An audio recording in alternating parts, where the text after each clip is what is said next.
अस्सलाम वालेकुम।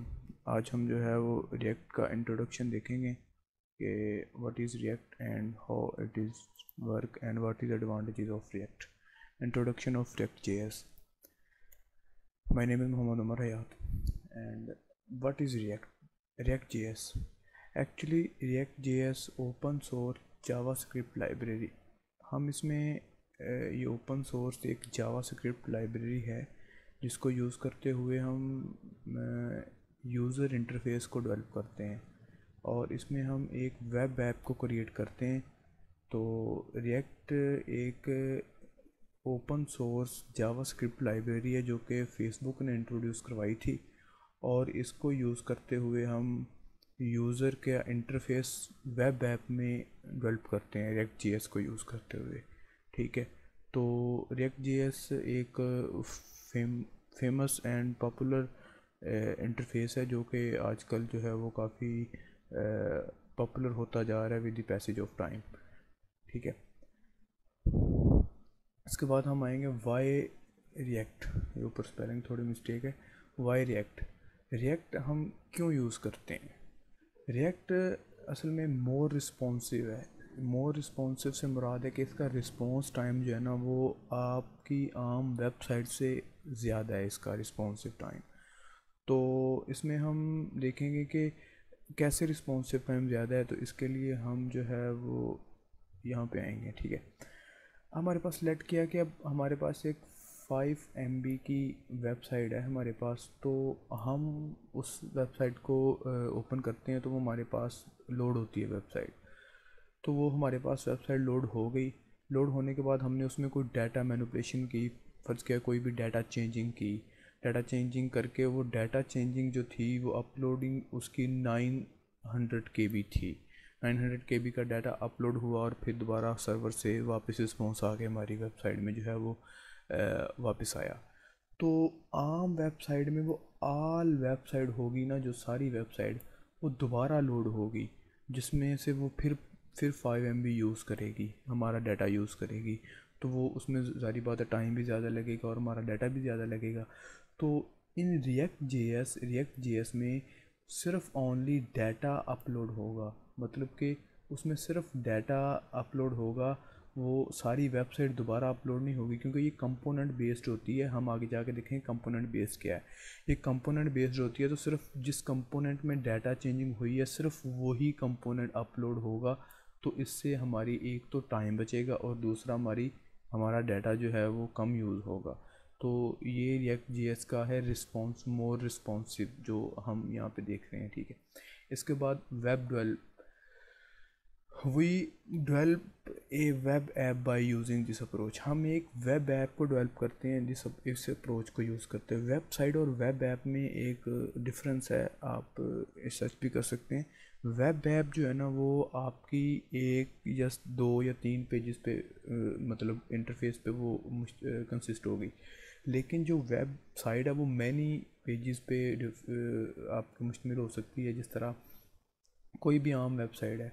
तो वेब ऐप जो है वो आम तौर पे ज़्यादातर जो है डाटा जहाँ पे हम ज़्यादा यूज़ करते हैं, जिस तरह कोई भी हमारे पास वेब ऐप है, फाइवर की वेब ऐप है, क्रीम की यहाँ पे हम डाटा के साथ ज़्यादा कम्युनिकेट करते हैं, तो इधर हम वेब ऐप यूज़ करेंगे।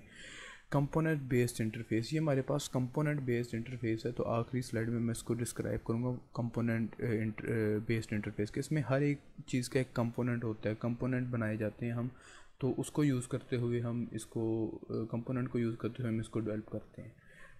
आगे ए लॉट ऑफ वेब, मतलब कि बहुत सारी वेबसाइट जो है ना वो रिएक्ट को अब यूज़ कर रही हैं, रिएक्ट फ्रेमवर्क को तेज़ी से। हमारे पास बहुत सारी वेबसाइट जो हैं वो रिएक्ट में कन्वर्ट होती नज़र आ रही हैं, जिसमें फ़ेसबुक है, हमारे पास क्रीम है, फाइवर है। और ये सारी फ़ेसबुक तो मेन इसकी, ये फ़ेसबुक ने इंट्रोड्यूस करवाई थी एक लाइब्रेरी, तो मेन इसमें फ़ेसबुक ही है जो तो उसमें क्रीम और फाइवर और उसके अलावा बहुत सी वेबसाइट्स हैं जो अब रिएक्ट जेएस में कन्वर्ट हो चुकी हैं, जो रिएक्ट जेएस के फ्रेमवर्क को यूज़ कर रही हैं। ठीक है, आगे हमारे पास है working of React JS. Working of React JS में हमारे पास सबसे पहले आएगा, ये देखिए हमारे पास ये इसका इंटरफेस या उसको कह लें कि कंपोनेंट जो मैंने पहले बात की थी वो ये चीज़ है। इसमें हमारे पास कंपोनेंट होते हैं। सबसे पहले हमारा ये कंपोनेंट जो है ऐप जेएस का कंपोनेंट सबसे पहले हमारा एग्जीक्यूट होता है।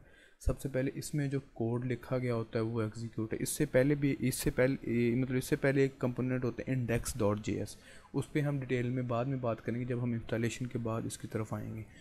तो आप यहाँ से सिर्फ मतलब ये तो सिर्फ जस्ट इंट्रोडक्शन के लिए है कि आपको थोड़ी बहुत समझ आ जाए रिएक्ट जेएस की। तो ये हमारे पास ऐप जेएस में जो भी कोड लिखा होगा सबसे पहले ये एग्जीक्यूट होगा। तो कंपोनेंट बेस से मुराद ये है कि एक हमारी वेब ऐप है ना, उसमें हमारे पास हेडर होगा, उसमें हमारे पास कंटेंट होगा और उसमें हमारे पास फुटर होगा। तो ये तीन चीज़ें उसमें, ये ऐप के आगे कंपोनेंट हो गए, तीन कंपोनेंट, हेडर, कंटेंट और फुटर। और आगे इनके मज़ीद कंपोनेंट होंगे, सर्च बार होगी हेडर में, हेडर के कंपोनेंट होंगे अब ये, और ये हमारे पास बैक बटन होगा, इसमें कंटेंट में हमारे पास स्लाइडर हो सकता है, लिंक हो सकता है, हमारे पास ओवरवर्क हो सकता है, कोई भी हमारे पास एक वेबसाइट का जो सिंपल लेआउट मैं उसको डिस्क्राइब कर रहा हूँ।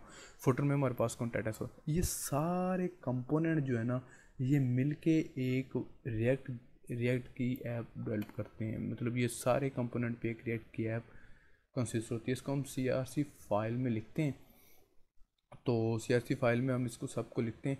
तो ये जो हमारे पास सबसे पहले हमारे पास अगर लेट करते हैं हम कि यहाँ से हमारे पास एक सर्च बार से डाटा जो है वो मतलब जा रहा है हमारे पास, तो वो सबसे पहले हेडर में आएगा, हेडर के बाद वो ऐप जेएस में आएगा, और ऐप जेएस में फिर यहाँ से कोड एग्जीक्यूट होगा। ये इसका फ़्लो है, ठीक है, ये इसको ऐसे फ़्लो में जाएगा डाटा, ठीक है।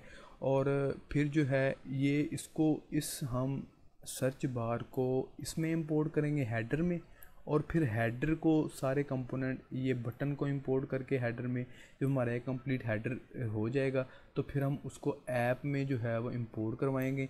इसी तरह हम स्लाइडर को इंपोर्ट करवाएंगे कंटेंट में, और लिंक को भी इंपोर्ट करवाएंगे, और फिर ओवरवर्क या जो भी उसको इंपोर्ट करवाएंगे कंटेंट में। हमारे पास एक कंप्लीट कंटेंट बन जाएगा, ठीक है।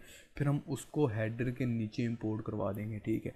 और इसके बाद हम जो है वो फुटर में इसी तरह हम जो जो चीज़ें हमारी इंपोर्ट करवाएंगे, और उसके बाद फुटर को हम ऐप जेएस में इंपोर्ट करवा देंगे, और हमारी एक वेब जो है वो मुकम्मल एक, जब हम इसका प्रैक्टिकली करेंगे तो इसको आप मतलब मज़ीद इसकी डिटेल में जाएंगे, ठीक है। और इसके बाद जो है यहाँ पे एक चीज़ रह गई है कि रिएक्ट, ओके, ये हमारी स्लाइड रह गई है। कंपोनेंट बेस अप्रोच मैंने बता दिया क्या है। ये HTML, CSS, bootstrap and JavaScript को ये यूज़ करता है, ठीक है। और ये क्लास बेस कॉन्सेप्ट हैं, जो हर एक कंपोनेंट है ना, जिस तरह मैंने बताया कंटेंट है, फुटर है, और उसके नीचे फिर साइड बार है, बटन है, वो हर एक कंपोनेंट एक क्लास होगा, ठीक है।